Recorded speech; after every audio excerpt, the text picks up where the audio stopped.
എന്താണ് ഫീ എത്രയാണെന്ന് ഇങ്ങനെ ചോദിക്കുന്നത്. അപ്പോൾ എനിക്ക് എൻ്റെ കയ്യിലുള്ള ആൻസർ എന്ന് പറയുന്നത്, ഞാൻ പഠിച്ചിറങ്ങിയപ്പോൾ 13 lakh സംതിങ് ആയിരുന്നു എനിക്ക് കൊടുക്കേണ്ടി വന്ന ഫീ.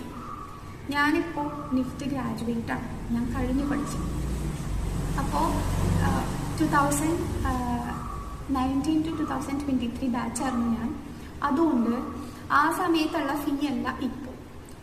ഞാൻ പഠിച്ചപ്പോൾ ഉണ്ടായിരുന്നപ്പോൾ ഞാൻ കൊടുത്ത ഫീയുടെ ഒരു ഫീ സ്ട്രക്ചർ ഞാനിവിടെ കൊടുക്കാം. അപ്പോൾ ഓരോ വർഷം കുറേശ്ശെ എമൗണ്ട് ഇങ്ങനെ കൂടുന്നുണ്ട്. ആ സ്ഥിതിക്ക് ഇപ്പോൾ കറൻ്റ്ലി ചേർന്ന ആൾക്കാർക്ക് ഒരു 14 lakh സംതിങ് ആവുന്നുണ്ട് ഫീ. ഒരു സെമ്മിന് 1,50,000, 1,23,000, 1,75,000 അതൊക്കെ ആവാറുണ്ട്.